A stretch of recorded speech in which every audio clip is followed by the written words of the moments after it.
All right. Well, good morning, Reggie. Good morning. Can Good you see morning. me?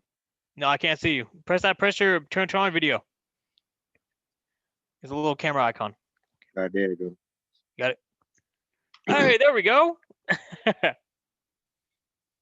How's it going? Going all right.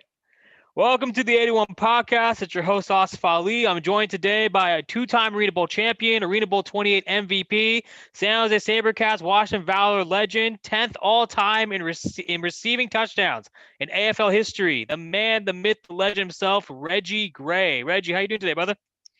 I'm pretty good. Thanks for having me. 100%, man. How's your New Year's been? Happy New Year's. Oh, same to you. It's early on, but anything I guess can be better than 2020. Finally. We actually had our last guest, Brandon Ranford. He played in the NAL. He had a few stints in the AFL, but he didn't bring up anything about 2020. So you're the second guest of 2021, and you're the first one to bring out the actual truth of the matter that 2020 was bogus as fuck, and now here we are in 2021. We're about to make some shit happen. So here we are. Oh yeah, let's make it happen. New Like day this. and age. Yes, sir. See, like I told you, man, we make it happen. We make it happen. We make it happen. 100%. I got a few myself. Yes, sir. Yes, sir. I'm hoping to see those. But anyways, all right. So yeah, no, I mean, so obviously, you're in Chicago right now, right? Or are you in DC? Oh no, Chi-Town. Chi- Chi-town. Yes. They got the Bears hat. Yes, sir. Yes, sir. Bears made the playoffs yesterday. How you feeling? I feel great. I mean, I hate the fact we back then, but I mean, we in the playoffs. I got another game I can watch next week. So Yeah. that's always a blessing.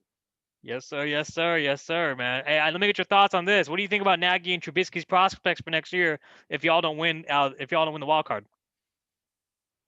I believe we finally kind of understand what we have. One of the biggest things, Nagy giving up the play calling duties, and not so much that he couldn't do it. I think it was more, as a head coach, you have a lot on your plate.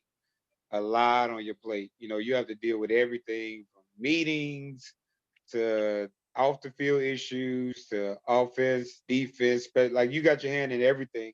So basically, a offensive coordinator or play calling duties, I guess you could say, that takes a lot of time. And when you have so much on your plate, you may not, have that amount of time to give to it like you should, or like he did when he was with Andy Reid or wherever the case may be. But you delegated that task, and now you see what we have now. We have more of a running team, and allowing Trubisky to kind of be a manager, game manager, than a gunslinger. You know, Right. like my homeboy. Yes, sir. My homeboy. Talking about Shannon Sharp in this bitch, baby. My homeboy. MVP, baby. Well, definitely Super Bowl MVP. I think Rodgers might get the MVP, but I mean, I think Rodgers may get it. yeah, yeah. So, but no, 100%. I think to that point, the options, it's better for Trubisky's player profile. And I obviously lived in Chicago for 2 years. I played for the Falcons, semi-pro team / arena team out there. And then I obviously started my own team. Then I got to go attend a lot of the games at Soldier Field. So I got to see Trubisky and Nagy back in 2018 when they made the playoffs last time when they were 12-4. The season opener against Seattle. And then they got after Russ Wilson. They were doing great. They were just running the option, and then obviously the Patriots game where the Patriots won that year in 2018. So to your point, I totally agree. I think Mitch can definitely be used in the right. If he's using the right scheme for towards his skill sets, he'll be great. Kind of like Lamar Jackson in Baltimore. With Greg Roman there, kind of drawing up the option, it allows success. So that's good to see. All right, let's get right into it though. Okay, so now you from Chicago? Are you from South Side, West Side? Which part? Southside, Wild Hundreds. Wow, hundreds, baby. Shit, we talking Chi-Town up in this B, baby. Yeah, Chi-Town, Southside, no better side, in my opinion. Yes, sir. Born and Yes, raised. born and raised. Okay, yeah, let's start there. Your early years, you're born and raised Chicago. Was football your first sport growing up? No, it actually wasn't. It was basketball. Where I'm from, I mean, we basically played all of them. We played basketball, baseball, football. Actually, baseball may have even been before basketball.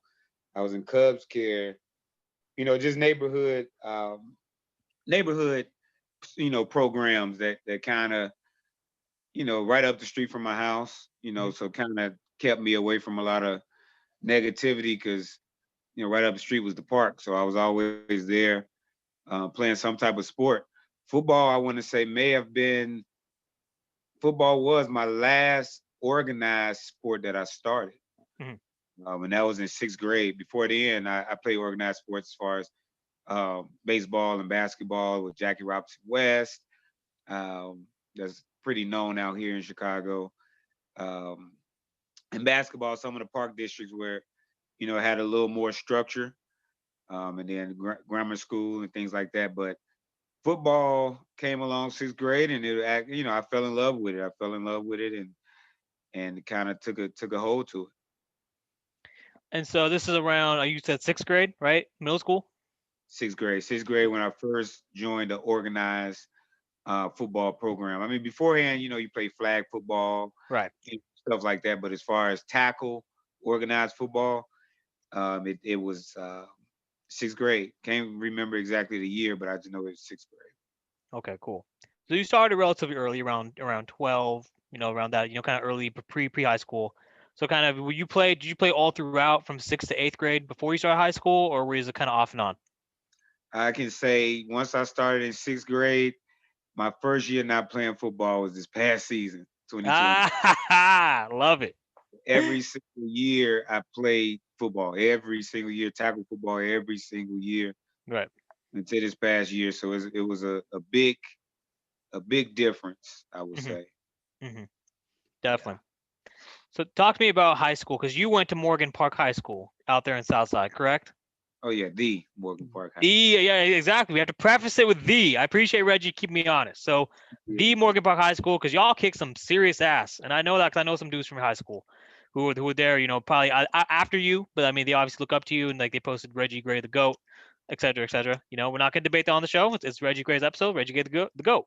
So Nothing anyhow, to debate. The yeah, person that called themselves the GOAT, I feel is not even the GOAT.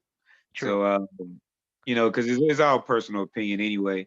correct. Everybody thinks they're the best, so everybody's gonna say they're the GOAT. But it's about what your peers, call you. So, I mean, that's a whole nother topic. Exactly. No. So you at Morgan Park. Did you go straight to varsity, or did you go to freshman then JV? Talk to me about your experience when you started high school. That was something there. I actually didn't. I started off. I went to like the summer program right before my freshman year. They recruited me Hmm. to go, and it was the first time I got introduced to weightlifting. Yeah. I never lifted a weight in my life, basically up to that point. Um, and when I went in, I basically joined. I didn't get on. It was a freshman team, far south, and varsity. I played on the far south team, which was basically freshmen and sophomores. The better freshmen play on the sophomore team, or circumstance or whatever the case may Right. be.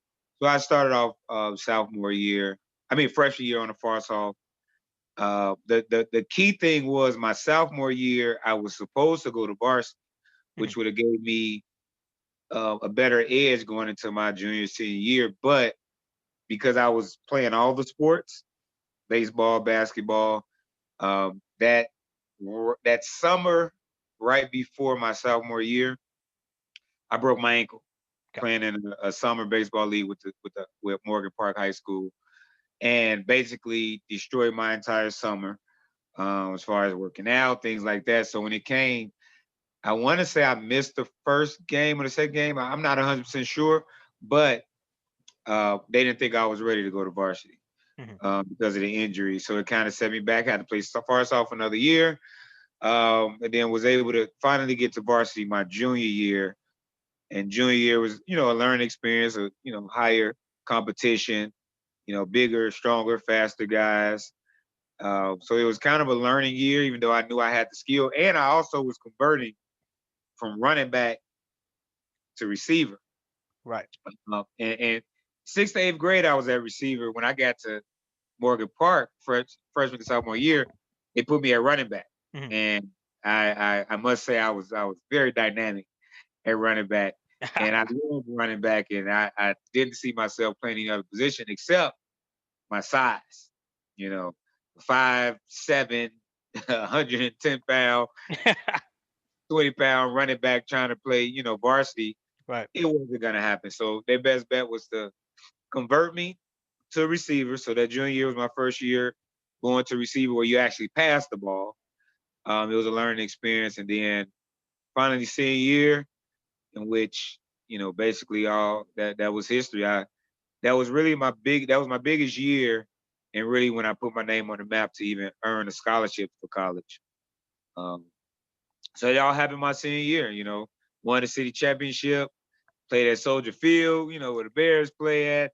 Yes, sir. You it was a good experience. That's why I feel bad for the Illinois seniors Hmm. because I wasn't discovered until my senior year.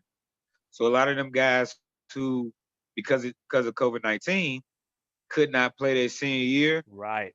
It's sad because they didn't have that opportunity to get discovered, in which all it takes is 1 year, Right.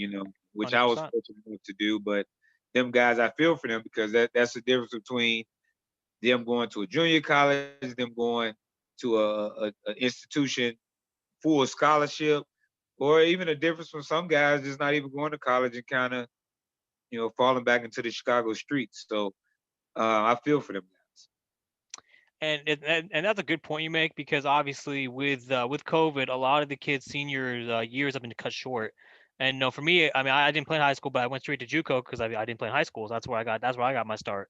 And to your point, a lot of my friends, from my college teammates are now coaching at JUCO, right? And so I mean, they have a lot of returning sophomores or incoming freshmen, and there's obviously coaches. I always have coaches, friends who are coaches now at high school who've been on the show. And to your point, I mean, it's just tough, because a lot of these kids need that 1 year for that film or, for whatever, and they're not able to get that opportunity. So I mean, it's a very tough kind of situation. Yeah, and it sucks. I mean, in sports, believe it or not, some people, argue about it, but sports have kept a lot of people, um, out of the negative limelight, out of the negative things that's going around them. Especially Chicago. Because, yeah, definitely in Chicago because it takes you away from things that you could be doing wrong. Right. Because there's so many hours you have to put in, from high school to going to practice. Those 2 hours after school or 3 hours because of study hall and stuff like that. That's 3 hours a day away from what's going on in your neighborhood. That's 3 hours a day that's taking you away from that crossfire. That's going on in your neighborhood and stuff like that. So I think people take for granted how sports people are going to do what they're going to do regardless, but just taking that time away from you doing other things is actually, beneficial to a lot of young black men in Chicago. Yeah, young black man, young man of color living out in the west side of the south side. Obviously in Chicago when I was living west side, a lot of that was prevalent. I've already lost 3 teammates this past year, and they're all younger than me, all in their 20s. So it is what it is. It is what it is. What I mean, and I think to your point, I agree. A very strong point. Sports is an outlet, and you can provide mentorship and guidance for young men of color. To get away from the life. We also had guests on the show who I played against in JUCO, who kind of were on that path until they got into football in college, and then they helped them kind of carry themselves to that next level, which was great for them, a development as men, as men. So Definitely, yeah, definitely. 100%. So okay, so your junior year, you said was not your breakout year. Your breakout year was your senior year. And around what time did you become team captain? Was it your senior year or your junior year? Ooh, I want to say it was my senior year because Yep. junior year we had a lot of veteran seniors, Hmm. uh, at running back, receiver, quarterback, Jerron Fields, quarterback. So they were the captains. So I want to say my senior year. My senior year is, Coach Spurlock, he's seen the growth in me. He's seen the determination in me from the offseason program before my senior year. And I was named captain, by my peers as well, Right. because they knew the talent that I had. And it just went from there, named team captain. And that year was able to accomplish a lot of things that, a lot of people can't say that they accomplished. I was all state in 3 different positions, by 3 different newspapers, at DB, at kick returner, and at receiver. So, I had my hand in a lot that was going on with our program at the time. Not the only one, doing everything, but I had my hand in a lot. And it was something that my teammates trusted in me, the coaches trusted in me to help. And we brought the first city championship to Morgan Park since 1971, and that was Yeah. 2001. So Yeah. that was 30 years in which, Morgan Park, couldn't sniff a city championship, Right. let alone win it. So we won it, and basically, a year or two before us, it helped as far as recruiting people to the school and stuff like that. But that year, I will always say that was the turning stone for Morgan Park, because not only did we as varsity win city championship, varsity won city championship, and freshmen won city championship. So Ooh. program at that moment had really took its turn. And then all the players that you know of after that, I mean, they were put in a great position where they just had to come in and ball. Where Yeah. my year, we have to earn our respect amongst the city. Nobody respected Morgan Park at that time. Right. You had the Hubbard, the Dunbar, the Simeon, Lane Tech, just to name a few. Nobody, CVS, nobody respected Morgan Park. And at that moment, that was, it was a great moment to actually put Morgan Park back on the map. And to your point, yeah, some of the guys came after you. I'm not sure if you know Tim Burhands, but he was there. He was a linebacker for Morgan Park. When you was a freshman, you were a senior. But yeah, no, I mean, he said he only lost one game throughout his entire career at Morgan Park, at the Morgan Park. And the only reason he lost was just because he didn't play. So I'm curious as to you, with that experience, what was your overall record? Did you lose any games at all during that time, or were you guys just undefeated all the way? Oh no, definitely wasn't undefeated. My years in varsity, my junior year, I think we lost 4 games, 5 games, something like that. I can't remember. We went to state, we lost in state, came back down to city, and we lost. Who did we lose to? Oh, we lost to Lane Tech out in Mhm. Lane Tech my junior year, and I remember in the car I cried like a baby, um, because for one, I didn't feel like I was being used to my potential. Right. In which, it was like throw the fade to Ray, the bigger receiver, throw the fade to Ray. And I was just like, man, I have skill. I can help us win. So I cried like a baby, and I vowed, I was actually on the verge of transferring to Corliss High School. Me and one of my best friends, Kevin Smith, we were tired of it. We wanted to be used the way that we need to be used. But I want to say we probably lost 4 or 5 games that year. And then my senior year, we lost the second game of the season. Then we lost in state against the perennial, where they lost in the state championship, and then we lost to Mount Carmel in the prep bowl at Soldier Field, in which we kind of looked at that as like a bowl all-star game kind of thing. We were just happy to be there, to be honest with you. But Right. we went off. We finished like the overall record that year was like 12-3 or something like that. But up until that prep bowl, I mean, we won probably like 12 games or something like that. I can't remember off the top of my head, but we only lost to perennial state powerhouses that year. So I mean, but yeah, it was definitely not a fly through. Now, don't get me wrong, we didn't lose to no public leagues team. Yeah. We whooped all the public leagues, Yeah. hands down. Some of the best that was out there, But yeah, we definitely didn't go undefeated or anything like that. Well, it's good. I mean, adversity kind of builds character and it helps you kind of build for motivation. Gives you motivation to build on for next year. And you guys use that to win the city championship and whoop the hell out of all the public schools. So it's good. Yeah, I did a lot for Morgan Park. Like, of course, we cared about winning the state championship, but in Chicago public schools, that city championship is big. It is. Yeah. Unfortunately, I wish it was like basketball at one point where you go through the city, if you win and then you go play in state. But it's the opposite. Like if you lose a state, you get to come back down and play in the city, but that it serves a lot of bragging rights in Chicago to win that city championship, and that was, I would say that was probably the highlight of my career. At that moment was definitely bringing that city championship and earning them bragging rights throughout Chicago. Yes, sir. Bragging rights. All right, man. So then, and I think they retired your jersey, right? At Morgan Park. Did they do that? Well, they have a if I'm not mistaken, they had like a wall of fame or something like that, in which Yeah. they had my thing up there. I haven't been there in a long time, to be honest with you, on the inside.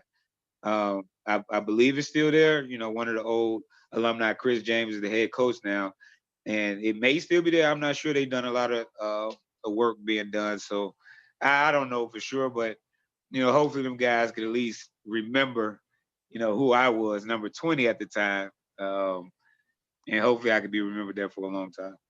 100%, man. And it will, you know, because it's written. It was written. Yes, sir. And so now talk to me about your recruitment process. Obviously, you mentioned you got offers, I think your junior year. Which schools were offering, and what did you ultimately decide to commit to, and why? Well, to be honest, my junior year, I believe I had no offers. I Yeah. had no consideration, not even smiled at, really, to be honest. Yeah. That's why I wish I would have played varsity my sophomore year, because then that junior year could have been a little bit bigger. But Sure. excuse me, but nothing my junior year, and then senior year. That's why I had to work extra hard, because you know I wanted, my goal was to, you know, earn a full scholarship to college. You know, so my parents wouldn't have to pay for it. And so my senior year, when it was all said and done, this is a crazy story where I didn't have any. This is another thing.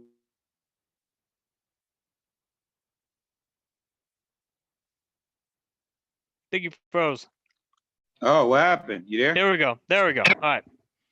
Oh, what happened? I don't know. No, yeah, you're good. You're good. Yeah. So the strangest story is this: why, you know, a lot of good athletes in our community in Chicago kind of failed. I mean, around the world. I was ignorant to the fact of anything dealing with the ACT or anything like that. I had no idea it had anything to do with college, you know, anything.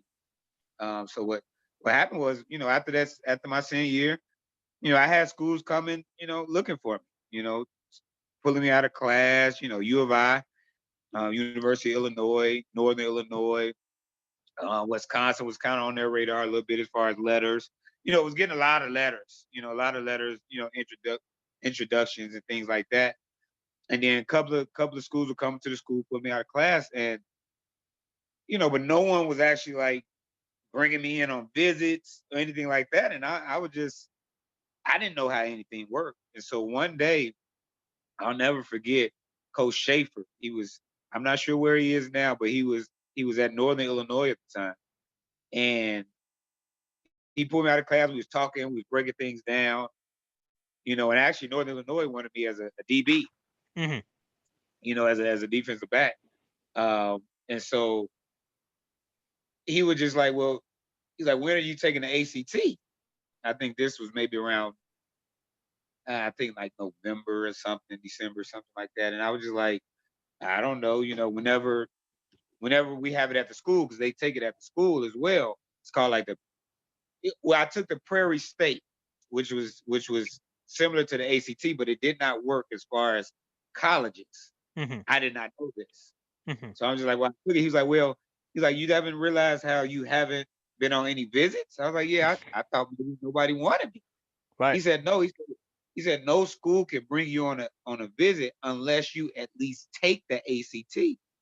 Yeah. And I was like, but I took it. I took the Prairie State. He said, no, that doesn't count. I was like, wow. He said, yes. He's like, that's why we haven't brought you. I came Right. to see you, but Right. we can't bring you technically. And so he's like, you need to get in and take the ACT as soon as possible. The last ACT test, this was probably like a Wednesday or Thursday. Last ACT test until like the following March was that Saturday. He's like, you need to do whatever you need to do to get in so you can at least take the ACT. He said, you don't even have to pass it. You just got to take it just to go on visits. And so I tried, but everything was booked. I couldn't get in. The next ACT wasn't until 3 days after signing day. Mm. So I was distraught about it. So at that moment, my recruiting kind of fell by the wayside. So I still had schools coming in and stuff like that, but I couldn't go on official visits. I couldn't, you know, really get off of anything. So Western Illinois came to visit one time. I don't know. I can't remember if they came to visit or call. And Northern, they were just like, so now it failed to basically two schools, and some smaller schools. Northern obviously was D1A at the time. Western was D1 AA at the time. And then, smaller schools, D2, schools like that was still kind of around the wayside. But it came down to those two schools. Northern was like, well, we can't hold a scholarship. They wanted to give a scholarship, but their thing was recruiting process. We can't hold the scholarship because we're not even sure you can even pass the ACT when you do take it. Mhm. And we need to basically have our scholarships out by signing that. Right. So they're just like, it just, all we can do is, we could and hope that possibly, you take it and pass it and whatever the case may be. Western Illinois said, we don't care if you pass it or not. We don't care if you take it. We want you. We offer you a full scholarship Wow. without even taking the test. So Wow. I'm just, wow. So all that was on the table. So signing day, come and go. I wanted that day where, you sit back in front of your school, wear your hat, who you going to go. But my process got so messed up. I'm literally down to these two schools. So I took the ACT. I hit Northern up. I took it. What's up? They was like, we got to see what we got to do. We may have a partial scholarship, a partial or a preferred walk-on. Mhm. Basically, all your tuition stuff is still paid through financial aid, all type of stuff like that. Western, like, full scholarship is still there.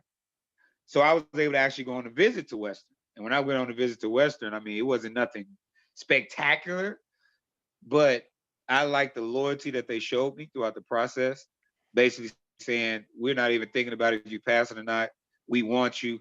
And to be wanted, was high on my radar. So at that point, when I went down there with my father, I was like, you know what? We told him let us think about it, but my mind was already made up. Full scholarship, 4 years paid for.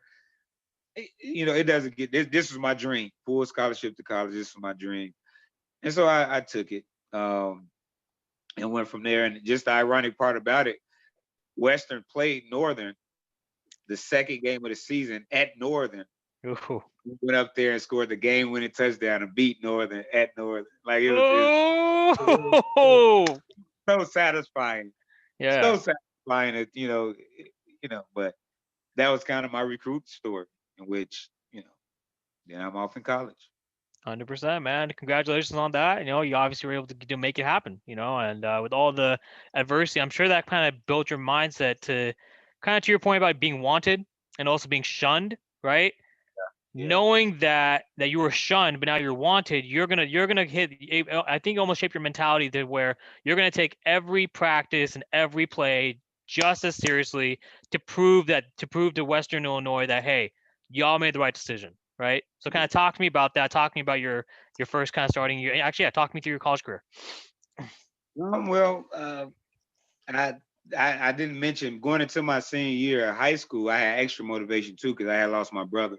Oh My wow. brother was killed in the Chicago streets. Yeah.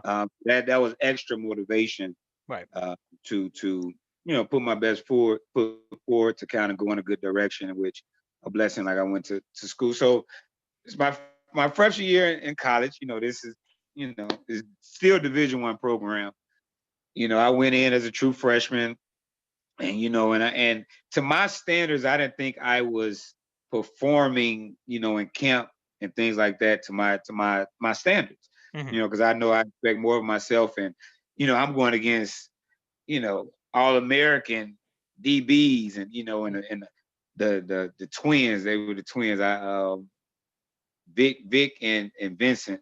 They were pretty good, but and big guys. I was soaking wet, 5'9", 5'8", 5'9", soaking wet, 135 pounds. You were my size when I started college, brother. I was 5'9", 135. 5'9". I was like, man. Soaking wet in college. Soaking wet, Yeah. right with all my pads on. Yeah. Because I was never a fan of the weight room like that. I was Right. a fan of it. But so I thought I wasn't, performing to the ability I thought I would. So I'm thinking I'm gonna get redshirted. Mm-hmm. I went to the coach's office and I'm just like, I know, I'm not performing to the ability. I understand I'm probably gonna get redshirted. They was just like, redshirted. They say, oh no, you've shown us enough where you're going to be a viable asset your freshman year as a true freshman. Yeah. And so I'm just like, okay, whatever the case may be. So the way it was set up as the receiving core, we had two starting receivers, the flanker and the split end. The flanker rotated every play, bringing the plays in. Mm-hmm. So technically, you had a starting split end that was on the field at all time, and the flankers were basically two starters. They were rotated. So the second play of the game, the next receiver was in. So technically, they considered like two starters. So I was put in there as the flanker role as the guy coming in on the next play.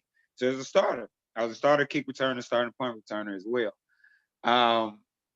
Freshman year started with a boom. My very first college play, it was my first play of the game, which is the second play of the game. I brought the play in.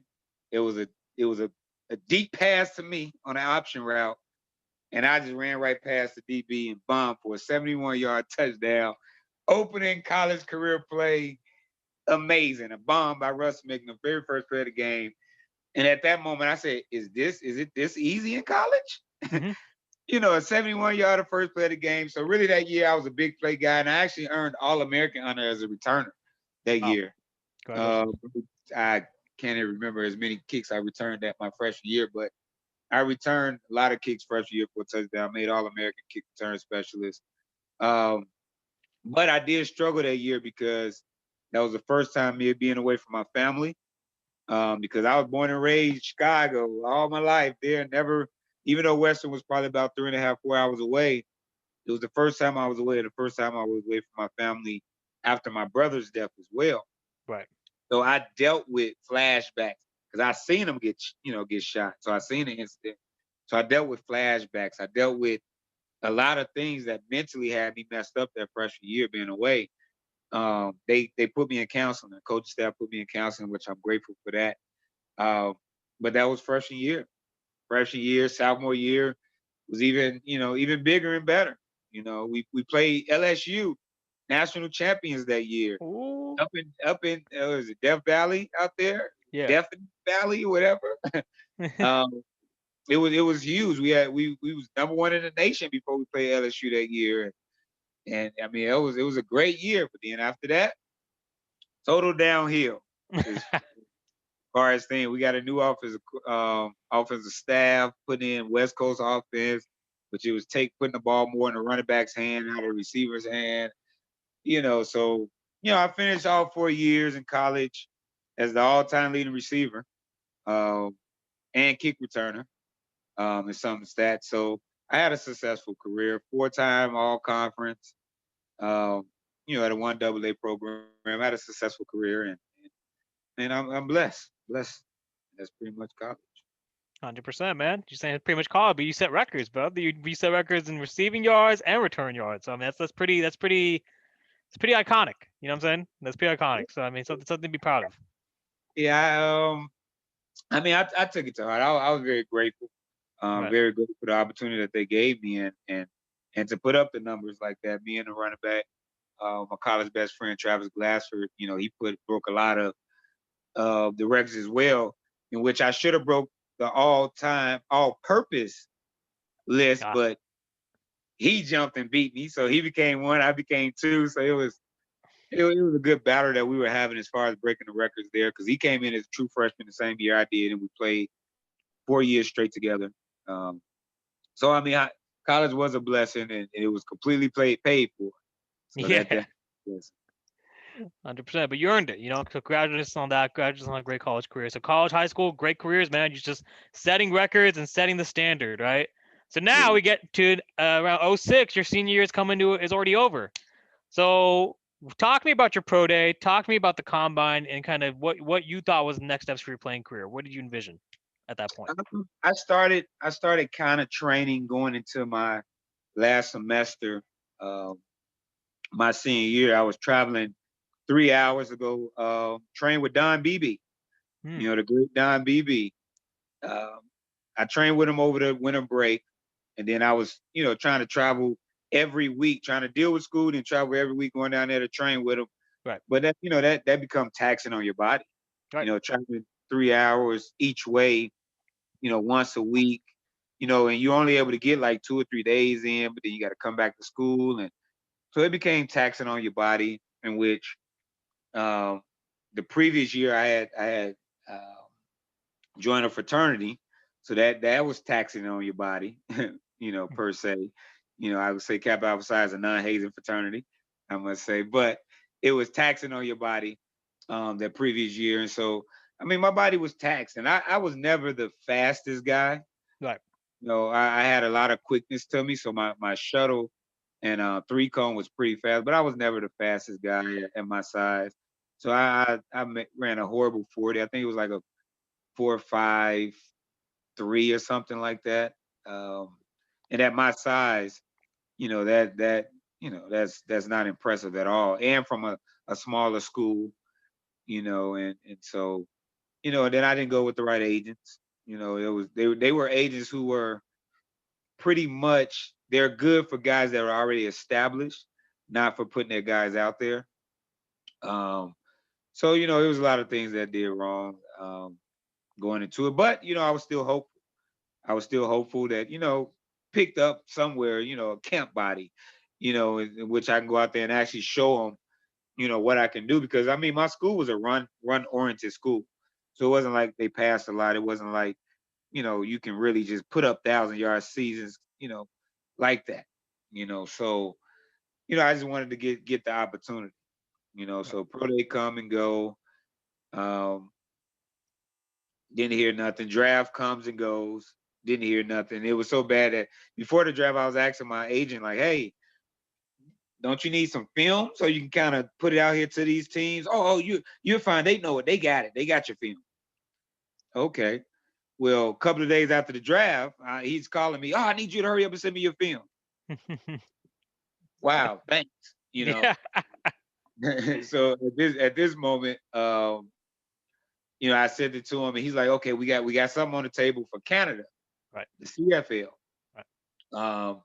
He was like, matter of fact, I think this was was it right before the draft? It may have been right before or right afterwards. I can't remember. But he's like, "I got a contract. They want to sign you, CFL, this and that." He said, "But I'm gonna hold off on it because I want to see what happens with the NFL." Mm-hmm. So I'm trusting him. I'm just like, I just want to keep playing ball. Of course, I want to go to the NFL. And he's like, "But thing is, if you sign the NFL, you can't take the Canada contract. It's a risk you take because, they're signing their players, and if you don't sign right away, they can move on, whatever the case may be." So we took the chance, waited, nothing from the NFL. Go back to see what's going on with Canada. They already signed their people. So now I'm stuck here. Football's over. Graduated college. What's next? I don't know. Yeah. I really envision. I mean, I had a major in broadcasting, minor in communication, so I have my degree. But at this moment, I don't have nothing looking forward to. I don't have anything. Try to use proper English. I don't have anything to look forward to as far as football. I've never Right. not been on a football team, or potentially going to be on a football team the next year. Right. So I'm lost. I don't know what's going on. I get a call from the Bloomington Extreme. At the time, they was in a UIF, small indoor league, an hour and a half away from home, saying, "Hey, if you want to keep playing football, come up here." You know, I played football for free technically. I mean, scholarship paid for, but for free. Hey, we paid $200 a game, $25 win bonus. Yes, sir. That's all it is. But if you want to keep playing football, get film until come on. I said, no problem. I'll be up there this week. Right. So I went, signed a contract with them. That wasn't gonna hurt anything if I got a chance anywhere. So I got up there, and first week I was up there starting. And first time was introduced to the indoor game, arena game. Yes, sir. It was an eye-opening experience, but It was continuing to play football, and it was gaining a paycheck in which, I mean, at the time, fresh out of college, I don't have any bills. I don't have any bills. Cell phone bill. I think my parents were still paying that, maybe. Um, Still living at home with them. Actually, $200 and $25 win bonus, and then like a gas card because I have to drive there every week. I'm okay. Yeah. Just the next opportunity. But unfortunately, what happened, in which another time where I cried like a baby in the car on the way home, that first game, by not knowing the arena game, went up for a ball in the back of the end zone, tore my MCL. Ooh. Against the wall. Wow. Because I'm not used to them walls. I'm not used to it. I'm just out there playing talent-wise, just out there playing. Yeah. Tore my MCL against the back wall. Never really had a major injury throughout college, high school, anything. Never missed games. Mm-hmm. Tore my MCL. Didn't know what was going on. Just know my knee was messed up.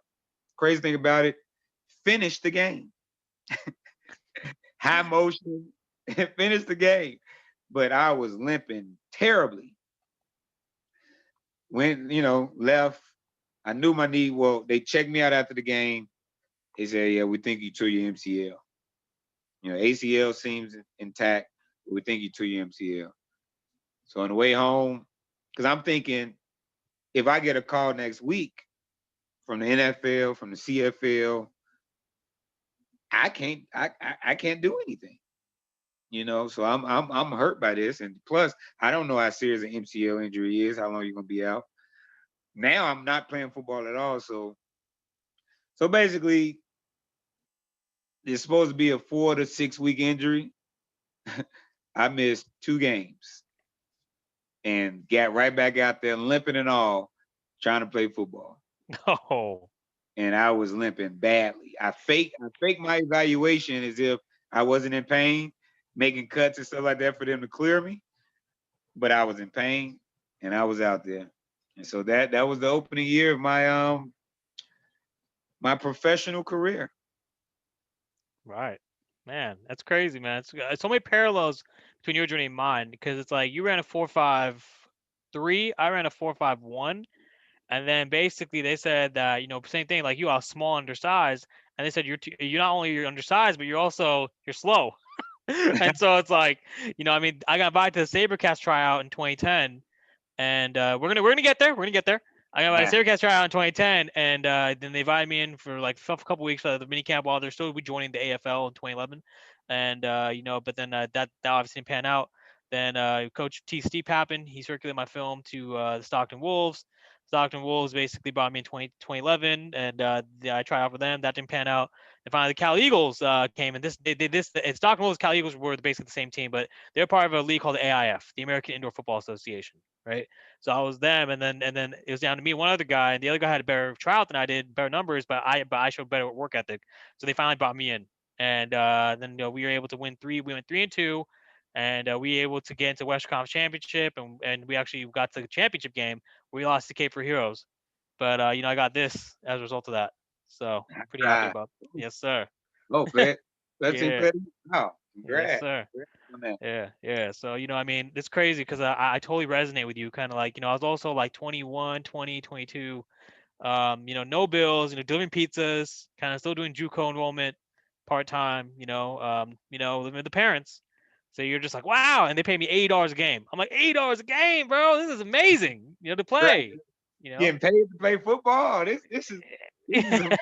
It's amazing. Yeah, that's exactly how it was for me. And it's crazy because I tell people, I said, I was born in the wrong era. Because then 5'9", bingo. Never. You're too small. Say it. You're too small. You can never play in the NFL. You're too small. You get broken. Now, 5'9", you can play quarterback. Oh my God! Thank you. like there's no restriction on your size. Like, don't get me wrong. I mean, you still got to run fast. Yeah. But there's no restriction on your size. Now they're not saying, oh, you 5'9", 5'8", you won't make it. No, they're open to all that now. And it's crazy how he evolved. Where back when I was coming out, it wasn't even thought of a 5'9" guy. I mean, you had some that went to the major schools like Santana Mall, Sonora's Malls, them type of guys, Peter Ward, them type of guys. But outside of that, they were not even looked at. Right. You had to be the ideal 6'1", at worst 6 foot, Yeah. 6'1", 6'2". That's all they was looking at. At quarterback, you had to be 6'3" and above. Right. So now it's a totally different era. I'm just like, man, if I could have got a look during this era, Man. it's crazy. It's crazy how things have evolved. I look at Russell Wilson and Kyler Murray. Kyler Murray is special. Don't get me wrong. They're fast. Yeah. Don't get it wrong. But just the fact that those guys are now being looked at as, of course, they can play in the league. Well, why couldn't they play in the league? That's mind blowing. And to your point, obviously with me too. I mean, this was 10 years ago when I had my kids Sabercast tryout. Wilson got drafted my first and final season in the AIF with the Cal Eagles in 2012. So to your point, I was also thinking the same thing. I'm like, damn, man, if they're drafting little dudes in this era, bro. I mean, like you said, if we got, I mean, but you know what? No complaining. No complaining. You know what I mean? No complaints. Yeah. God does things for a reason. You don't question them. But I was just like, wow. I mean, all I wanted was a look. Exactly. Just a look. I didn't even get a look. Yeah. Just give me a look. People ask you all the time, you ever, did you get any camp invite? I didn't get a look. Like, you're too good. You're too talented. How come I didn't get a look? Because, a lot of times, don't get me wrong, speed does, it does enhance a lot of people's ability, but, that has something to do with the way you play the game of football. Right. It's still talent. I mean, speed and stuff like that is God-given ability. Size is a God-given, thing, size, stuff like that. But the way that you play the game of football, it has to be looked at. It has to be looked at. And back then it wasn't. It was really about numbers. Numbers and size. That's numbers and size. That was exactly what it was. So, but everything happens for a reason. I'm blessed to be where I'm at today. But yeah, it's crazy. Yeah, you're still on this to talk about your story, so you must do something right. So good. So yeah, you came back your sophomore year from the MCO. How was that in 2007? How was that? Talk to me about that. Okay, so 2007, that year, I actually started getting looks. I started going to open tryouts. Because at this moment, that after that season was over, I came back from that. After I played the last few games, this and that, and then I started. Now it started really settling in. I've been out of school for half a year. I'm back at home with my parents. It's like, what's next? Like it really started settling in. So, I started picking up bad habits. I started getting a little down. And then, I said, you know what? If no one's going to promote me, I have to promote myself. Right. So I'll never forget, I asked my father for a certain amount of money to go to Radio Shack. That shows my age, Radio Shack. Hey, man. Hey, I'm 30, bro. Don't even trip. You're good. No judgment. So Radio Shack to go get a tour, because my major was broadcasting in college, so I kind of knew how to do video editing, all that stuff. I said, you know what? I'm going to get this program and this thing that I need to get from Radio Shack and put my own highlight together. Right. Put it together. I got film from college. I got film from that first year in Arena, and I got all this film, and I sat in that basement, in my parents' basement, and for hours a day out, and I grinded. It took longer then because the technology wasn't as good as it is now. It took longer, but hours, days after days, with cassette tape, VHS tapes. VSH tapes. You didn't have vid swap where you go and just download it. No, videos, cassette tapes, trying to put them all on. Like, it's so much I was doing. Got my highlight thing together, and at that point I started being my own agent. I sent it to every one of the NFL clubs. I was just happy to get letters back from them saying, oh, we received it. They basically were saying we don't do like open tryouts type things, but we'll keep it in the, in archives, that type of stuff. But I was just happy to get it. I sent it to all the AFL teams, the arena teams at the time, because I'm like, if I'm gonna play arena, I want to play at the highest level of arena. Right. I sent it to Canadian teams. Like I really went on promoting myself and really, because I'm like, this cannot be the end for me with football, because I feel like I'm talented enough to keep going. Not only did I do that, I went to many open tryouts, paid my $50, $75, $100, and went to many open tryouts consistently, just going to them. I remember one, I went to a Chicago. I think I did probably like 3 Chicago Rush open tryouts. I went to one in Detroit. I want to say they asked me to come in because of my film. So I started getting some looks from AFL just to come and do personal workouts. Right. I want to say I did one in Detroit, no, Grand Rapids. Drove, that was like on a Tuesday. That Saturday, did one in Chicago. Drove all the way to my college, Western Illinois, for homecoming, because my girlfriend was going there at the time on a Saturday. In the middle of the night, got back in the car, drove all the way to Detroit to do another open workout with the Grand Rapids team at the time. I mean, I was grinding. I was paying my money. I was going places. I was really trying to get on. And Right. I was hearing, the biggest thing I was hearing, even from the Chicago Rush, was all, got potential, but lack experience. Lack experience. And I'm just thinking, like, how am I supposed to get experience on the AFL level if no one gives me a try? Right. No one gives me a try. So, to kind of fast forward a little bit, so that 2007 season, went back. So I had a workout out in Colorado. So I went out to Colorado thinking on a 2-day waiver. I'm thinking this might be it. This might be my break. I went out there and dominated. I mean, dominated. I think they had like Rashad Floyd. He was their defensive specialist at the time. I was giving him work in practice. Giving him work with them. Yeah. Like they had great receivers. Damian Harrell, Willie Queenie. They had some good receivers. But that's when they were still kind of in a two-way game. Right. But I was giving him work. So I left there, but I had a game in Bloomington that Saturday. I think my 2-day waiver thing was that Thursday, Friday. So my thing was, I didn't plan on playing in that game in Bloomington because I think I'm gonna be signed with Colorado.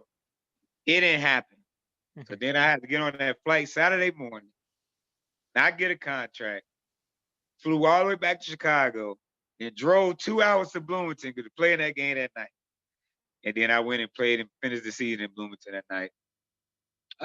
We did well. That was 2007. Fast forward to 2008, I was just like, I'm trying to get on the AFL level. So I started going into early morning practices with the Chicago Rush twice a week in the off season on my own dime. Me and my guy Chris Golfer carpooling, going up there just to practice with them off season work that they main players were out there doing.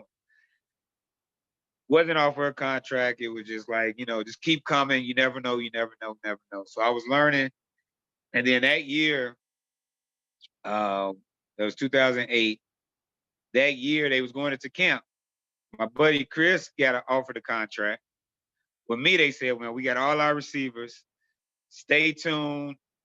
Somebody go down, we'll bring you in. All them shenanigans. So I was just like, oh, okay, whatever. So at the time I had a job. So I was working in Chicago, driving up there, A week into training camp, I checked my voicemail. It's Scott Bailey, player personnel for the Chicago Rush, this and that. And on my voicemail, I wish I still had it saved, was music to my ears. He said, Reg, one of our receivers broke his finger. He said, we want to offer you a contract right now. All Come right. this and that. Woo! Woo, baby. Oh, I was so excited. I like, this is my break. This is my break. So I went up there in camp and I balled. I balled in camp. But I was a one-dimensional player at the time. I was all speed because really for one of the workouts I did with them, I ran my fastest 40 at 4:41. So I had developed my speed in that period of time, and I ran a fast 40. So really, all I was just straight ahead speed, just trying to run past people. Right. So that was my break. I got a break. The break I won. Training camp, a fair shot. Got there, and so obviously cut day came by. I was nervous. Cut day.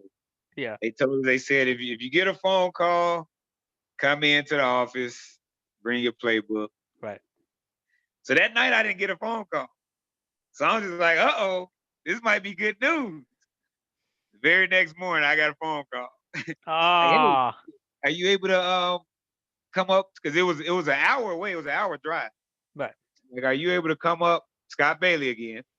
Are you able to come up, and meet with Coach Hornsey in the office? I say, yeah. So I'm driving, thinking like, oh man, what do I have to do to get this shot? Yeah.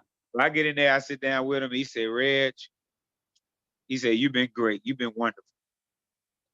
He said, I don't know how we're going to do it. He said, but we have to keep you in this building.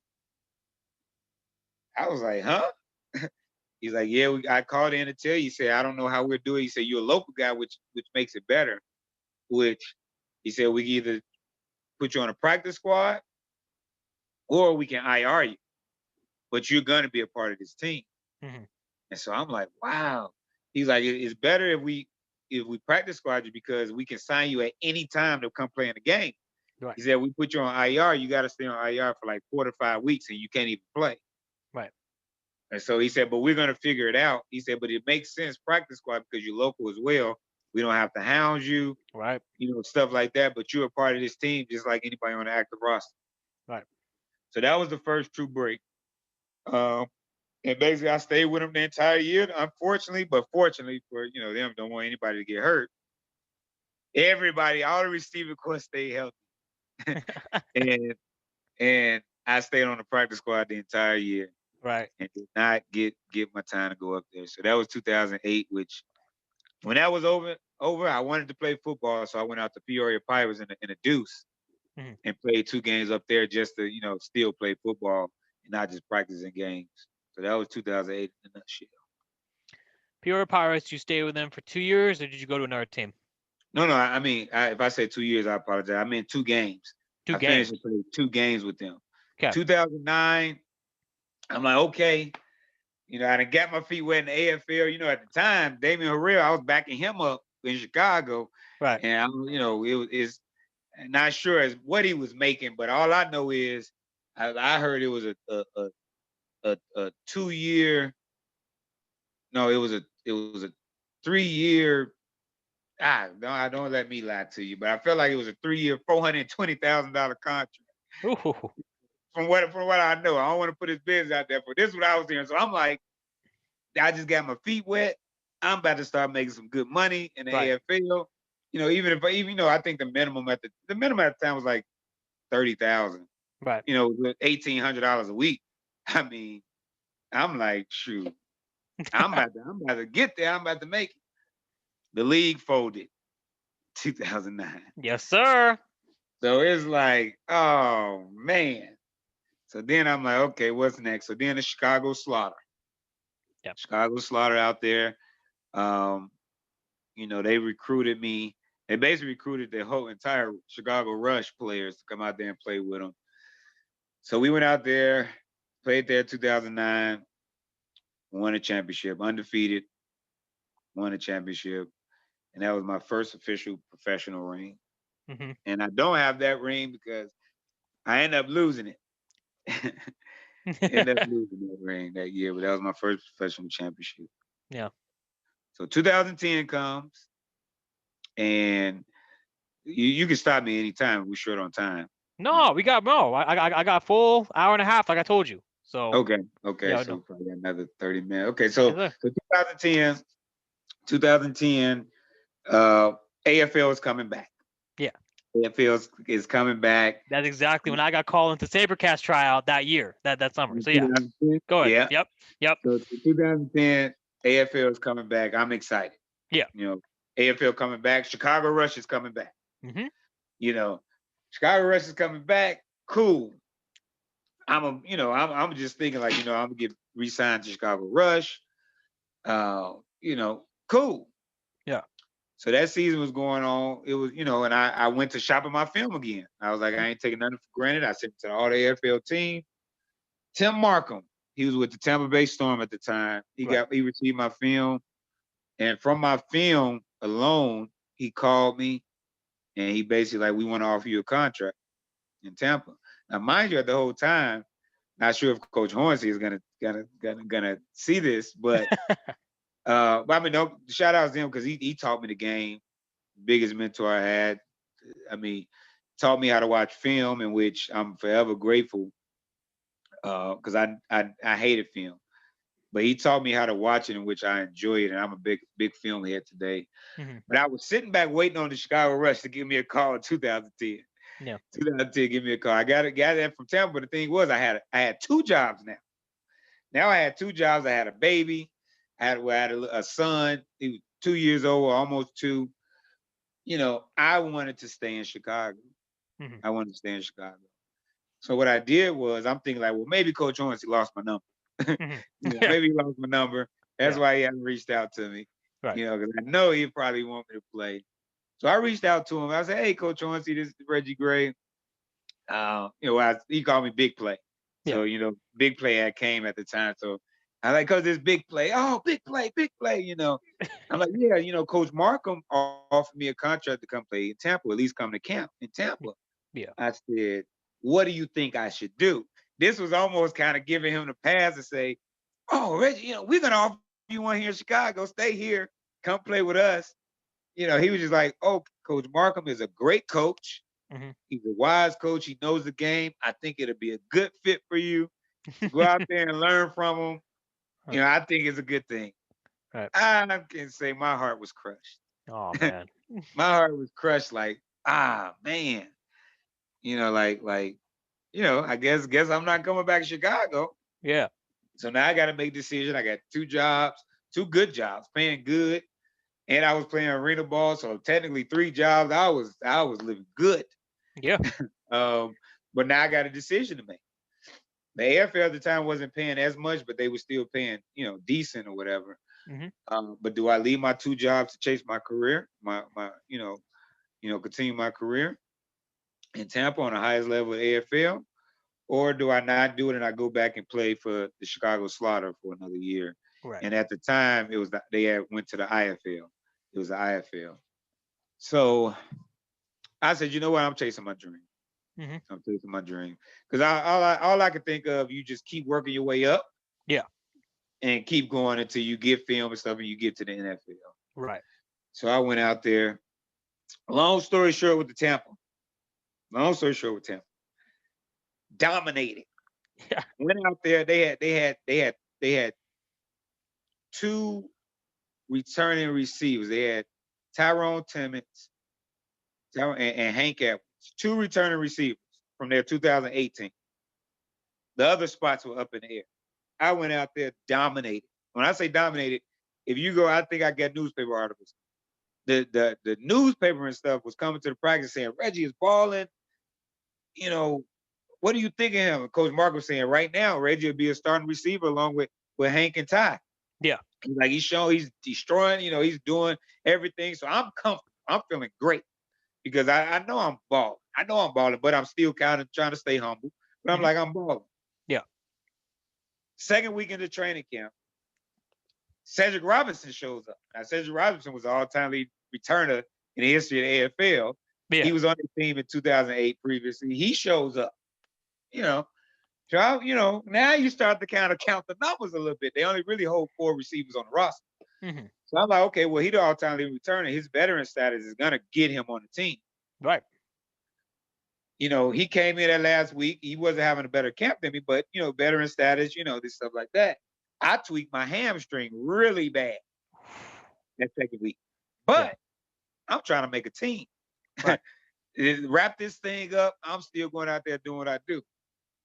Second week, still doing my thing. But the thing is, every receiver or really any player will tell you, when you start having injuries, it takes your mind to it sometimes, which messes you up with catching the ball. Yeah. It messes you up in certain routes, recognize it even because I play you in slot. pain. I know. Exactly. So Yeah. it's like, it's not the fact that your hands are bad, but that little concentration is off a little bit because of the pain.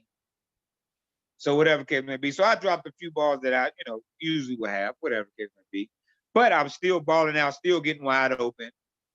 So that's cool. So I'm thinking like, okay, well, even if he is there, I'm the fourth receiver at least. Because he just quoted in a newspaper article, Reggie would be the third receiver, other than the other two veterans. We fast forward days when they have preseason games. Preseason game, Tampa Bay Storm versus, I think, Orlando at the Times Forum in Tampa. I go out in the game. I lead the team in catches, yards, and touchdowns. I had one touchdown drop. I did drop a touchdown, a missile ball. I want to say from BJ Hall, great player. Yeah. Whatever the case may be. But I had a great game, but my hamstring was on fire. Right. But I played through it. I was a returner for the game, everything. First time catching the ball off the nets, everything. So, the guy's telling me, oh, you ain't got nothing to worry about. You good. But I tell you, at halftime of that game, who was in there getting the physical? Lawrence Samuels, Law Dog, the all-time reception leader in the AFL, is getting the physical at halftime. And so I seen him in a locker room getting the physical, and I was just like, okay, whatever. So I actually rode home with Cedric Robertson, and they was going out that night. I was like, you know what? They like, man, you ain't got nothing to worry about. I was like, but I'm tired. My hamstring hurt. I just really want to go to sleep. If I make the team, I got all year to party, whatever the case may be. So me and Brett Dietz, who was the starting quarterback, I rode with him every day. We were really good friends. You ain't got nothing to worry about. He's like, you're our best receiver here. They veterans, but you're our best receiver. If I'm here, you here. So I'm kind of confident. Man, we get there the next day. I'm sitting there with Coach Ewer, Dave Ewer.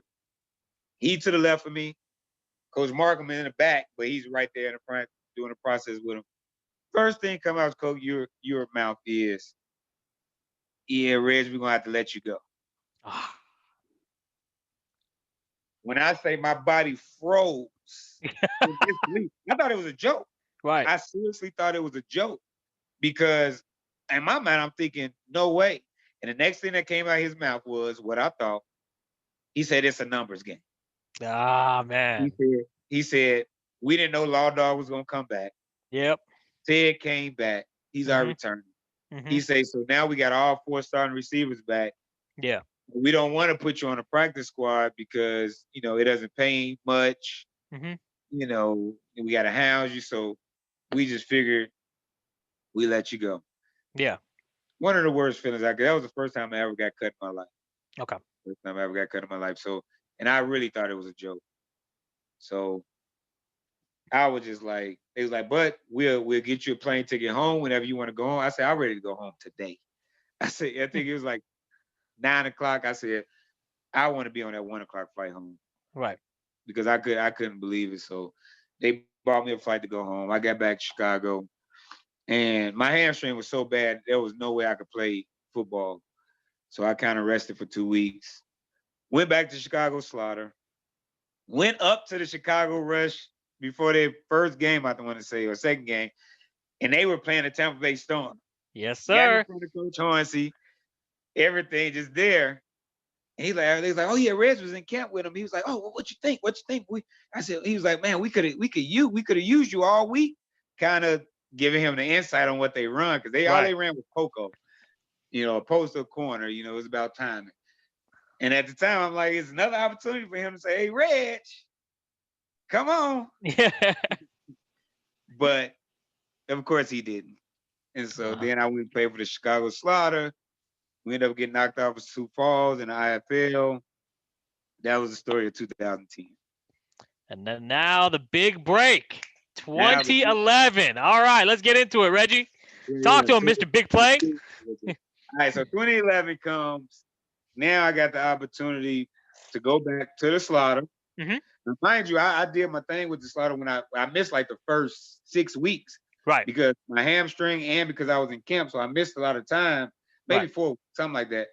I put up a ton of numbers, but because I missed so many games, and I think I led the league in touchdowns or something like that, but I didn't make any accolades because I missed so many games, whatever the case may be. Right. Like whatever. So I'm like, I need a full season there again, so I can kind of get the accolades to move up higher. Mm-hmm.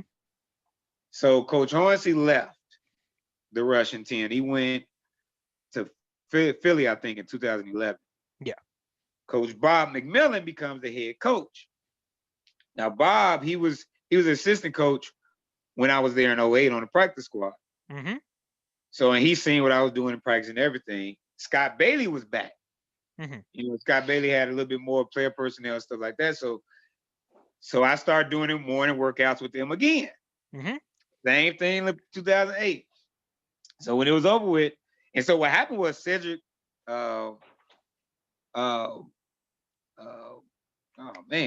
Cedric Bonner, Mm-hmm. Cedric Bonner. I kept wanting to say Robinson because I was just saying Robinson, but Cedric Bonner, he was my quarterback with the Russian 08. Yeah. So he was throwing me balls in practice and everything. He was becoming an offensive coordinator that year. Right. Now it's all aligning. I'm like, okay, this might be my break. Yeah. So he came out to a couple of the morning workouts, like the last few. So he like, man, Reggie, you here? Oh man, it'd be great to have you here. So I'm thinking like, okay, just offer me a contract. Right. So Bob and them come and say, like, we got all our receivers. He said, so we out of contracts. He said, but what we can do, we can put you on a 2-day waiver. And put you on a 2-day waiver. And by putting you on a 2-day waiver, if you beat any of the receivers out, you're going to take their contract. Right. So it was a lot of pressure on me. So he like, so, you know, let us know. At the time, I was just like, man, if I go to the thing, we got a game this weekend with the Slaughter. I'm going to miss 2 or 3 weeks again. Right. Trying to make this team, and which is not guaranteed. So I'm just like, I went on, I'm contemplating. They like, if you can let us know by Wednesday, this and that, what you want to do. So I went home and thought about it. I said, you know what? I want to be in the AFL.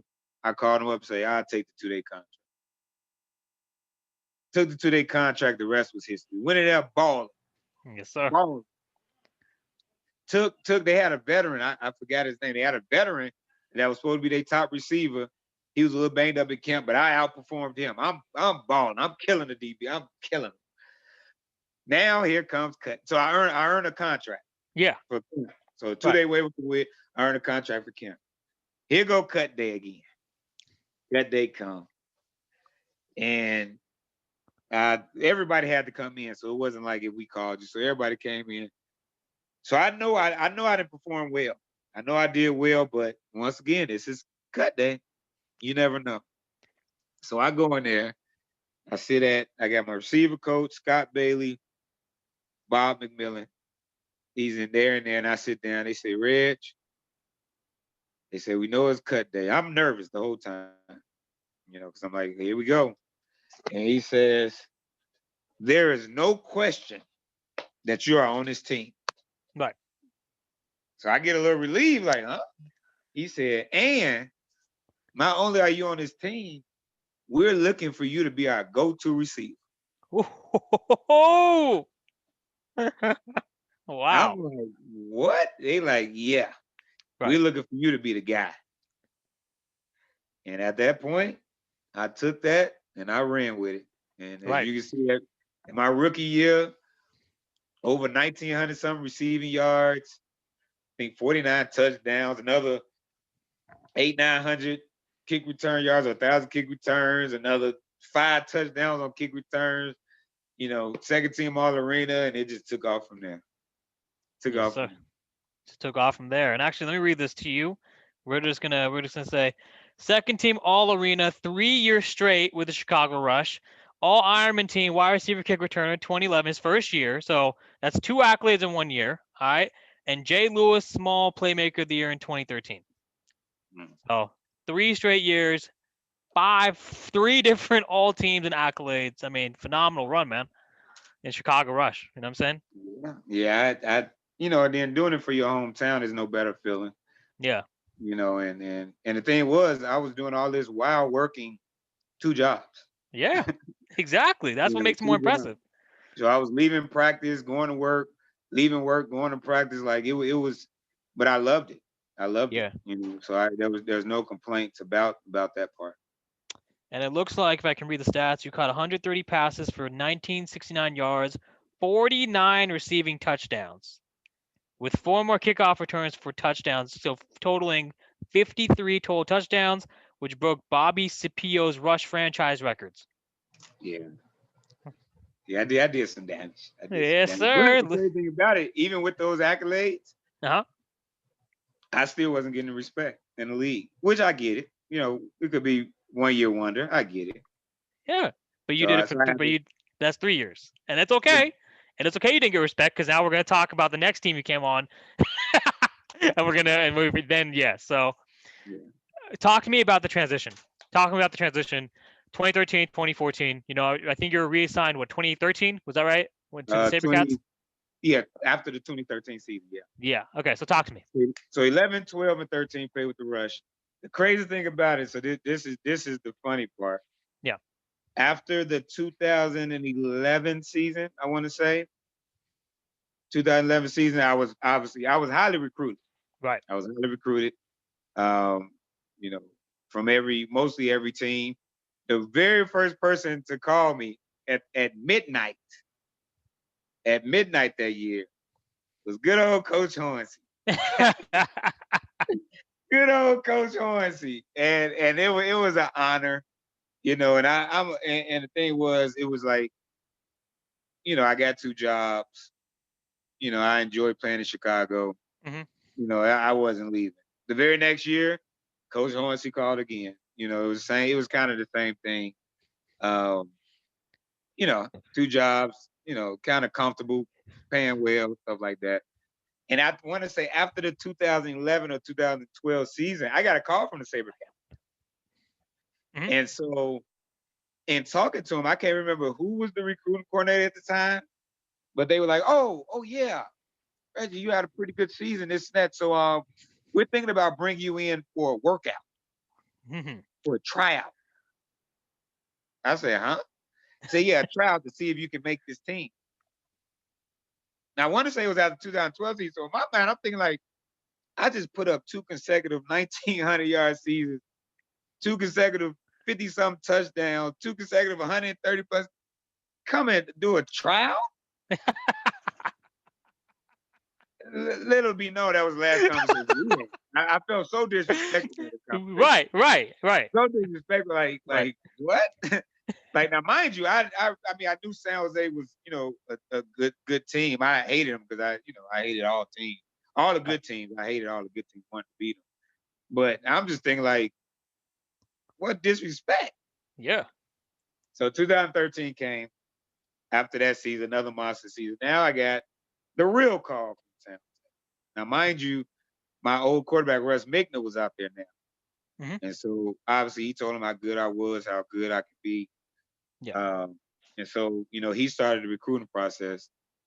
Them, a few other teams, and it came down to them and Pittsburgh Power. Power. Mm-hmm. And now, mind you, this is a tough decision because I've never played outside of Illinois. Right. Everything has been really driving distance from home, an hour or 3 hours, which is college. Yeah.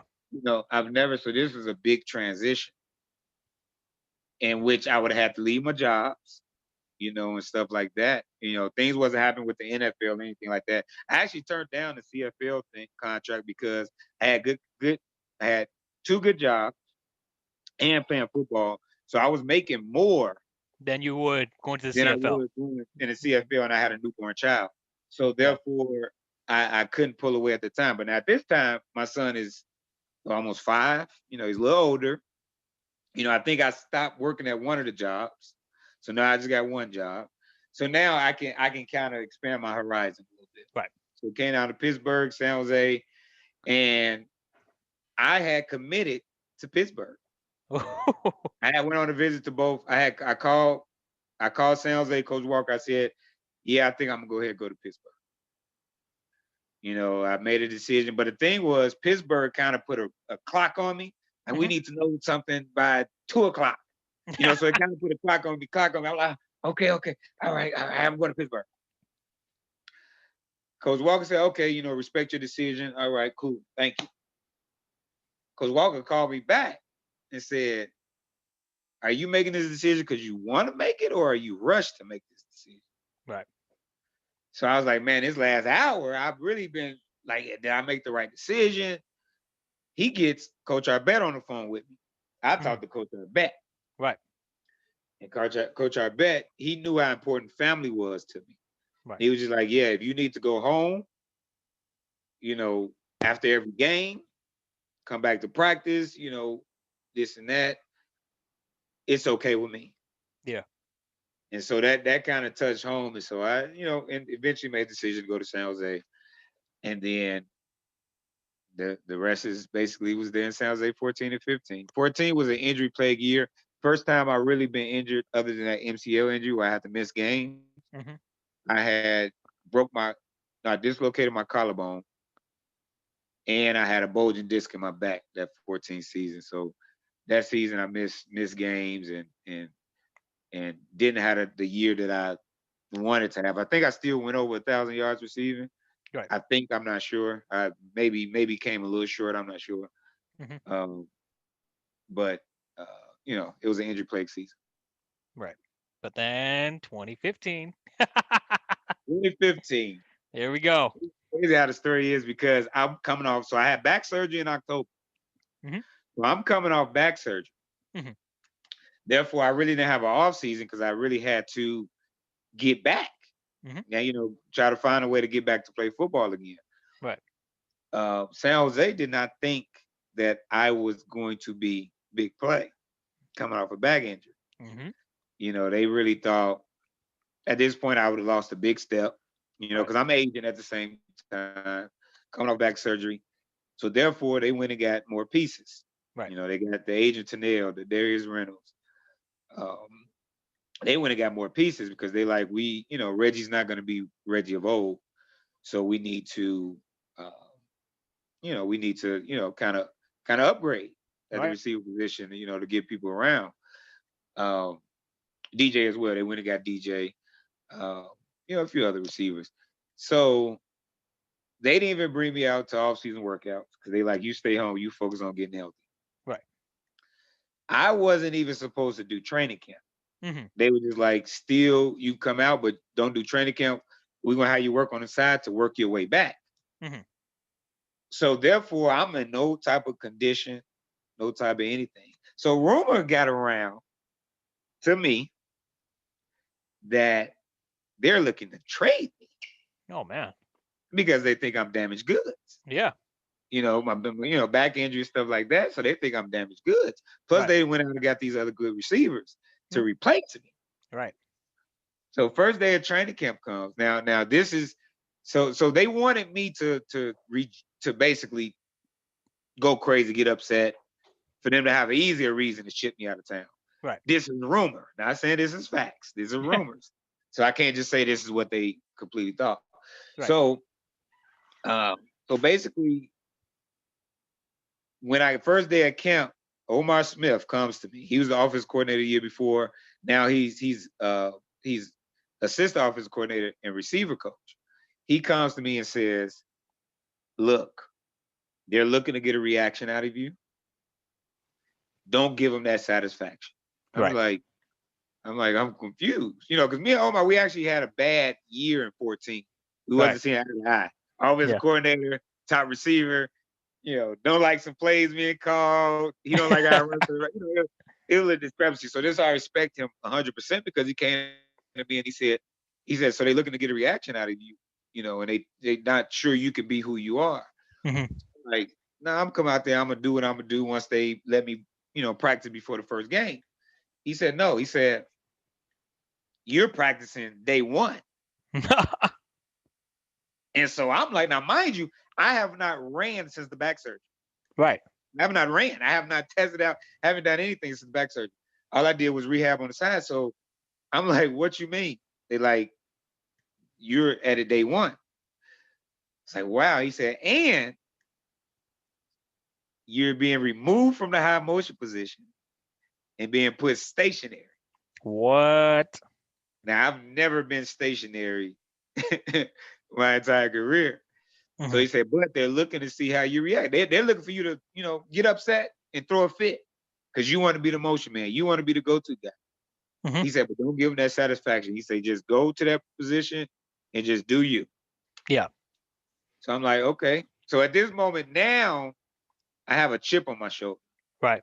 Because now, rumors that y'all was thinking about trade, y'all I feel like y'all set me up for not getting into shape and stuff to be ready for training camp. To get me out. And then now you changing the positions. Right.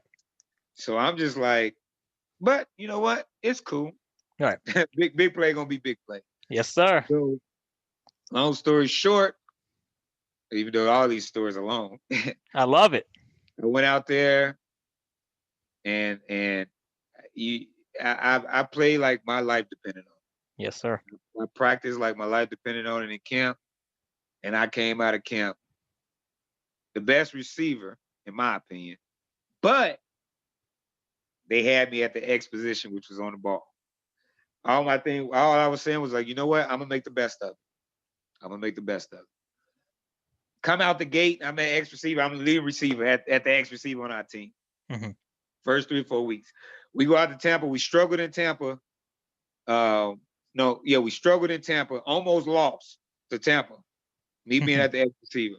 After that game, Omar told him, he said, we have to put Reggie in the middle at some point, at least in the red zone. Right. Because we had got held to like 29 points, 30 points, something low. The next game against Jacksonville, they put me in the middle in the red zone, went to work. After that, a few games later, they finally put me in the middle to be the go-to, do my thing. Fast forward, wide receiver of the year.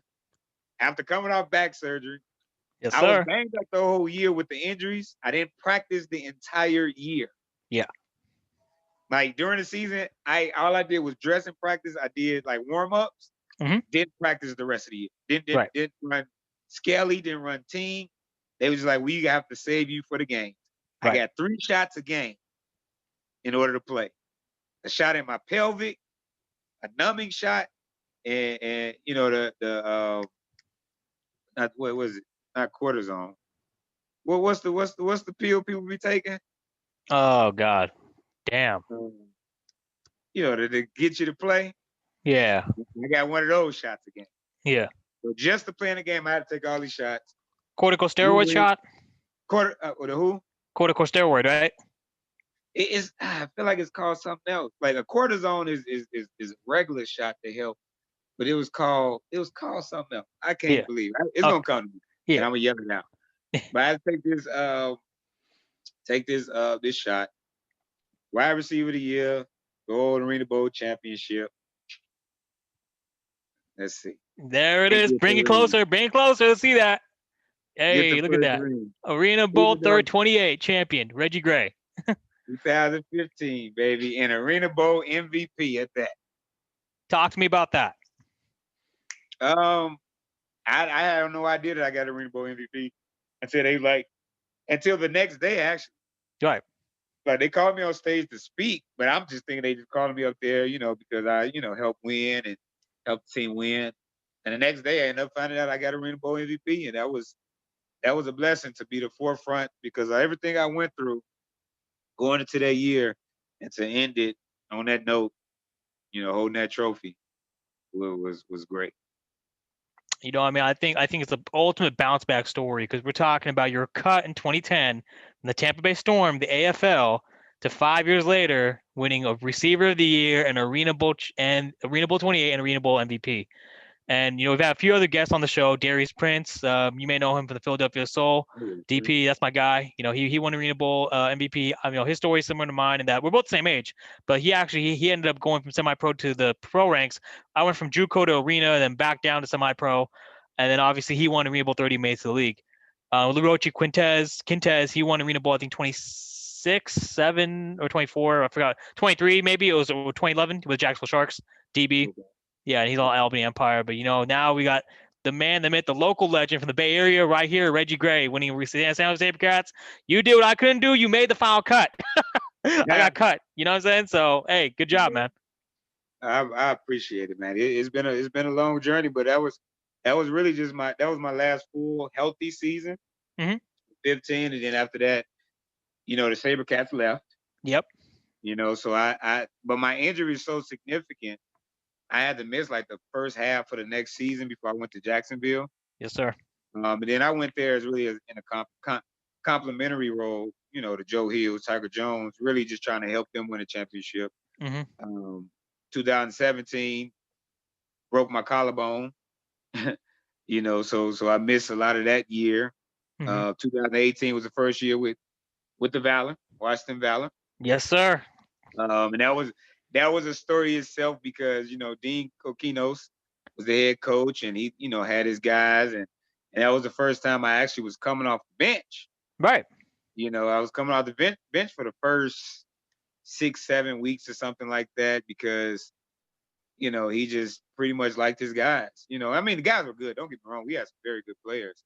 Right. But I was coming off the bench. It was a new role for me. And I was a little disgruntled about that because I'm like, I'm kind of healthy now. Like last 2 seasons, I haven't been healthy, so, I want to rock. I came here to rock and to do my thing. And so we started off really bad. And then we lost a lot of players. We lost Nick Davila, quarterback. Nick Davila, Latino laser. Yeah, great quarterback. We lost him. And then we lost Rod Windsor, one of the receivers, a legend in Cincinnati. Then Dean ended up getting let go. Yeah. And Dean got let go. New offensive coordinator, new head coach. And the very next week, they said, all right, Reg, we don't know what was going on, but you right back in that starting lineup. And I want to say that very next week, we played Baltimore, my old team. I think I put up 4 touchdowns, 170-something yards against Virgil Gray, one of the top DBs ever to play this game. Just killed them.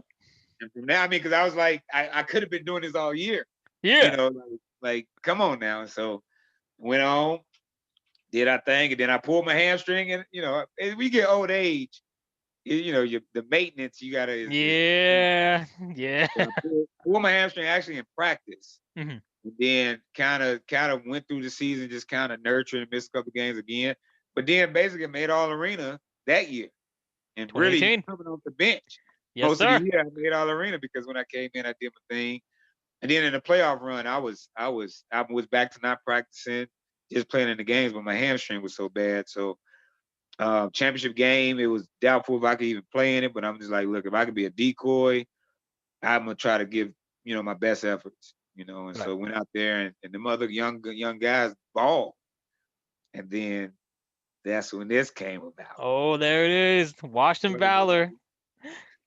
Championship ring. That's when that big boy came. Yes, sir. Arena Bowl 33.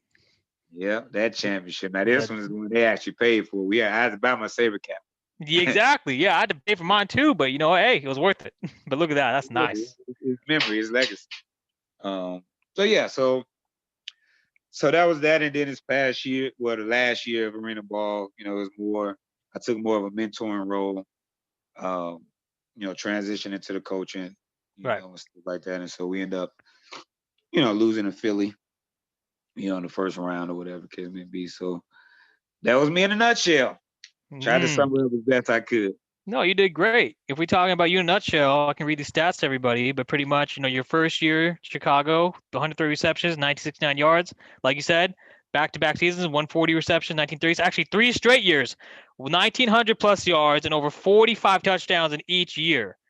All right, 140, 140, 130. That put you at 50. 50 yes, sir. touchdowns. We had the kick returns that put you at 50. See, Reggie Gray knows his numbers. All right, then we go to San Jose. The first year, 86 receptions. Only 86 receptions, but 1,054 yards. and 29 TDs. That And was then, that like was you said, that was the the injury year. hamstring. The hamstring year, he had those numbers you put up, over 1,000 for receiving yards.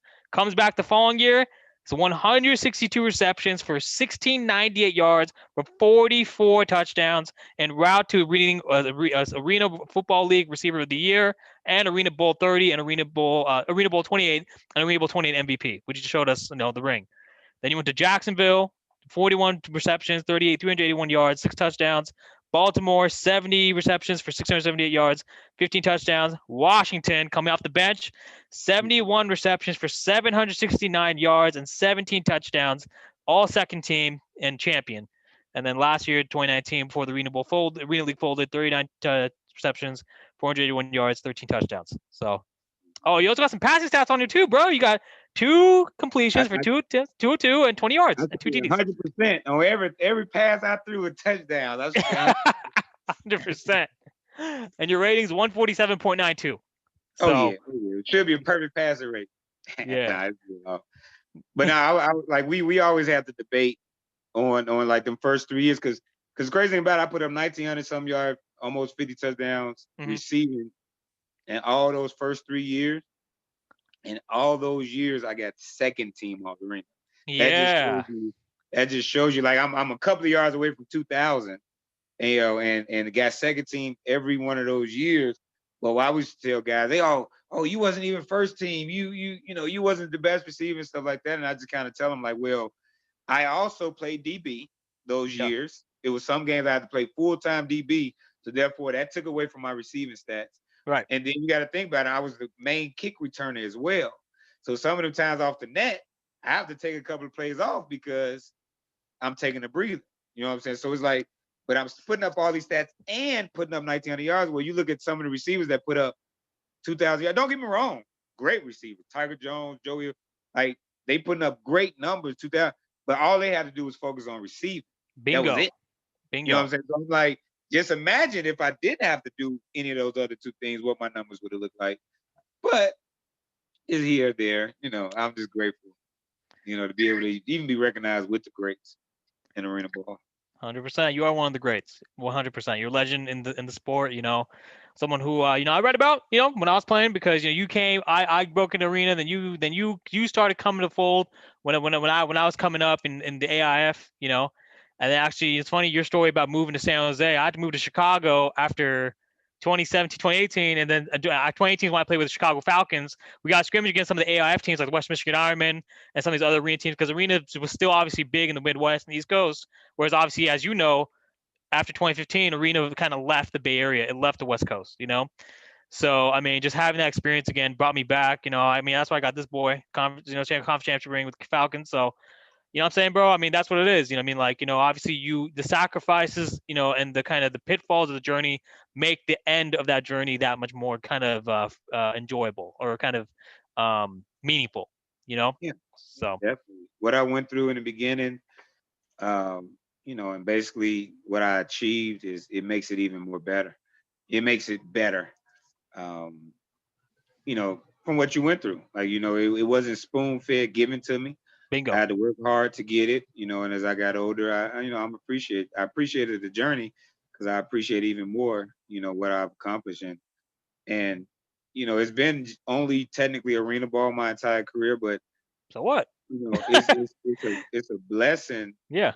Like football has brought so much to my life. I mean, football has allowed me to buy a house, buy multiple cars, get in a fix and flip business, take care of my kids. So it's been an honor to be able to play football, and it has brought so much into my life, and it's going to continue to do things in my life because I'm gonna give back more, as far as my knowledge to the game, coaching, things like that, and it might not be the end now. Yeah. It might not be the end now. This whole year, this is the first year I haven't played football since, like I said, since 6th grade, and I got the itch. Oh, got the itch. And the thing is, I know I could go and dominate the whole season, put up killer yards, killer numbers. But at this point, I mean, I don't have anything to prove. Right. So even if I do go play, it's more of a mentor role. So therefore, trying to get guys, to develop that skills even more, just in case the AFL do come back. Yeah. Or these other leagues, the NAL or the IFL, Yep. take it to another level. Right. Which is is possible, and which is right now. To give back, and I wouldn't shy away from jumping out there and teaching a DB a thing or two if they start to talk crap. But my days are pretty much behind me. But the camaraderie of the locker rooms, things like that. Those are things you miss. Yeah. You can get it from a coaching perspective, so that's always up in the air. But you may not have heard the last of big play when it comes to lacing them up. One good time. I have almost a 4-month-old, so it would be good to actually play a game in front of him as well. To be able to take pictures and him being at the game. He might not remember it, but that type of thing. You always want your kids to see you play. So, that's a lot of incentive to, lace it up one more time. 100%. And obviously, you obviously have a great fan base who would love to see Mr. Two Rings, big play, kind of do his thing again. You know what I'm saying? So, and I believe you are 10th all time in AFL receiving touchdowns. Am I correct? Oh, I couldn't tell you. Like 264. I know I'm somewhere in the top 10 to 12, in all three, and touchdowns, receptions, and yards. Right. I just don't know which one is which, where everyone of them are. But I mean, just to even accomplish that, a guy that got cut his first year, Mm-hmm. A guy that was on a 2-day waiver to even make it the next year, yeah, and to be, top, just to say top 15 all time in a receiver dominated league. I mean, that's the South Side kid from Chicago. That's pretty. We made it. Humbling. We made it. pretty humbling, to be honest with you. And I'm blessed. 100%. Obviously you've had a great career, and like you said, it may not be over, so a lot to look forward to. And obviously, it's kind of besides the outlook of you potentially returning to play, if the AFL comes back, or if you want to help grow some of the other leagues where I play, like the AIF, or some of my teammates play the NAL, the IFL, the CIF. What else? You mentioned you're involved in the coaching game. Talk to me about kind of, are you only coaching pro? Or are you coaching high school, kind of, or little league? Kind of, where are you right now with that? And kind of, what's the outlook for that? I actually coached a year in on a D3 college program. Oh, okay. I had coached a year Elmhurst College. Elmhurst, okay, yeah. Illinois. I was there for a season. Right. As a wide receiver coach. I enjoyed it and everything. This past year, I was supposed to be coaching out there with in Boston. Boston with the Massachusetts Pirates, right?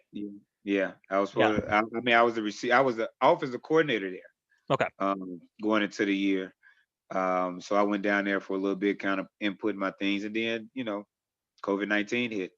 Yeah, man. It was. I was offensive coordinator and assistant head coach, which was big. Right. I couldn't turn down that type of opportunity. I'm grateful for Mass Jawad for giving me that opportunity to do that. But as you know, they switched leagues. Went to the IFL, in which the rules are different. Right. My last 10 plus years or whatever, a little bit less than that, 9, whatever, has been in the AFL rule style. I played in the IFL rule style, but I'm not as polished, in that. And so, they decided to go in a different direction with someone that's more polished, with the IFL rules, in which I get it out 100%. I wasn't 100% sure I was going to return, only because I thought about playing. Right. So and he needed decisions, and I was up in the air. And then I'm more comfortable with the NAL rules to coach there. Because it's similar to the AFL rules, but I was gonna put my best foot forward in the IFL. Right. If given that opportunity. But I even thought about playing in the IFL, to even gain that experience again, to get a better grasp of the rules, so that next year I could possibly coach in the IFL and things like that. But to my understanding, the IFL has a rule that anyone that was on a AFL roster in 2019 cannot sign with the IFL team. So that is something that's, I don't know if it's a rumor, I don't know if it's the truth, but if you go and look at them rosters, there's no AFL players on it. For whatever reason, I don't know, but legally, I'm not sure if that's right. Yeah. But which is sad because football players, we want to continue to play the game that we love as well. Oh yeah. To kind of Whatever. Right. Whatever to capacity. kind of stop guys from doing that. I don't think it's fair. I don't think it's right because you basically discriminate against a group of AFL guys, and for what reason? I don't think that's constitutional.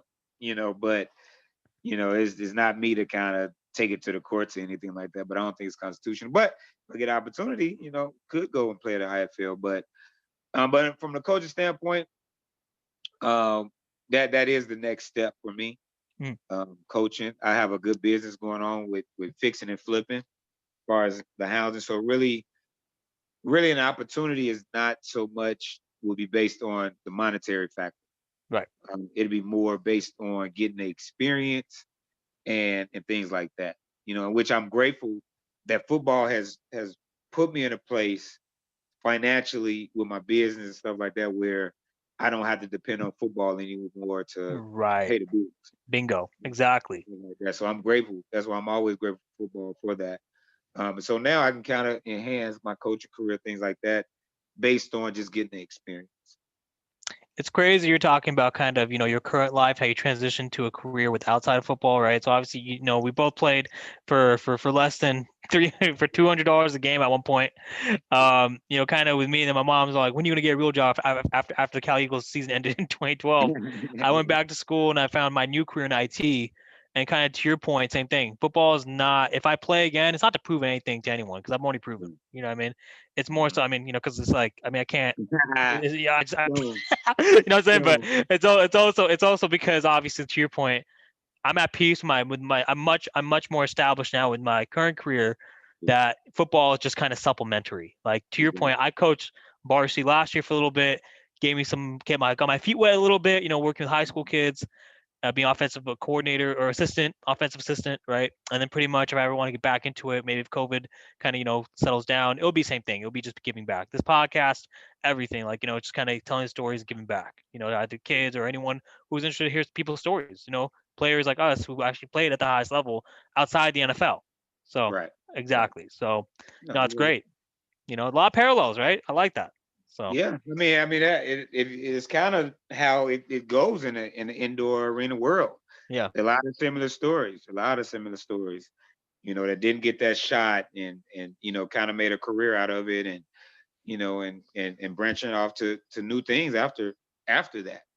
And so like you say, I'm grateful to be able to have a life outside of football. So right. So football is really, because you think about it.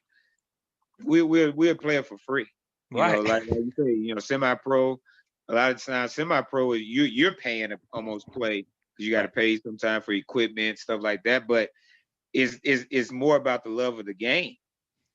That the reason why you're doing it for the love of the game. Obviously, if you're getting paid to do it, that's a bonus, that's a plus, But in the world of indoor arena football, a lot of times it's not going to pay the bills. So therefore, we would go up the street to a park or something and play flag football. Right. It's something that we'll do for free anyway. So it's like, it's a great feeling to be in a locker room with your teammates and stuff like that. Think about basketball players. It's rims, basketball courts at every park. Yeah. They're not getting paid. They just go out there and just play. Yeah. And that's the same thing with football. We love the game so much. We'll just do it. It's just a little harder to go play pickup football than it is to play pickup basketball. Right. Because you need, multiple people. Right. But pickup basketball, you in a rim, really. And you're good, Yeah. So yeah, this coming up year is just more about getting back to doing what I love to do. And COVID has basically shut everything down, in which it makes you appreciate the things that you didn't appreciate beforehand, like outside. Yeah. You got to appreciate outside. You got to appreciate football. And then as far as my playing days, when it's over, it's over. Right. I can't be 50-something years old talking about, I'm going to back up. Nah, you got them few years where you still kind of, you may not be at your peak, but you're not a bum. Right. That's And a if you big can get, thing. That's a big thing. yeah, you're not a bum. You're probably better than half the players that's still there. Right. And enjoy it, because when it's over, it's over. It's over. And it's over. So yeah, so that's it. 100%, man. All right, man. No, man, Reggie, man, appreciate you spending time and kind of talking, through your journey, your passions, your aspirations. I guess anything else, any parting thoughts, for our listeners or viewers. Keep hope alive. I mean, it's blessings to everyone. New year 2021. 2020 was what it was. It's came, it's gone. It's up to us to do better on a lot of things. Wear our masks, wash our hands. Even if you don't believe in it, just more of the safety of others that do believe in it and stuff like that. Because regardless if it's real, if it's fake, I'm not the one to judge on what's what. I've had family members that actually had it, so I know how real it can be. But everybody's personal opinion is their personal opinion. I just say it's just up to us to just take precautions, regardless of what. Some people don't think seatbelts are needed, but it's to take precautions. You never know, stuff like that. Just make it safe for everyone around us, and the more everyone's fight against this, and hopefully it opens back up and people can kind of enjoy life again, because it's affecting a lot of businesses, which is sad. I just want things kind of, there's probably never going to be a regular normal again for a long, long, long time, or whatever's considered normal. But we just gotta keep a smile on our face, make the best of it, and and make things better. Bingo. It's got to do the little things, make the world a better place for everyone around us. That's the biggest thing for 2021. Oh yeah, So. definitely. Thanks for having me on. Haven't did an interview in a long time, a podcast. I haven't did it in a long time. So I mean, I was a little excited, to Yes, do sir. something involving football, because a lot of times you don't get time to kind of tell your story, Right. Stuff like that. So I just appreciate you having me on, just to even bring up those good memories. 100%, man. No, that's all we do, bro. This podcast, A1 Podcast, we talk about everyone's journeys, and the best to do it outside of the league, Mr. Reggie Gray. Big play, man. Hey, Reggie, appreciate your time, brother. Have a great rest of the day. I appreciate you. Take care. All right.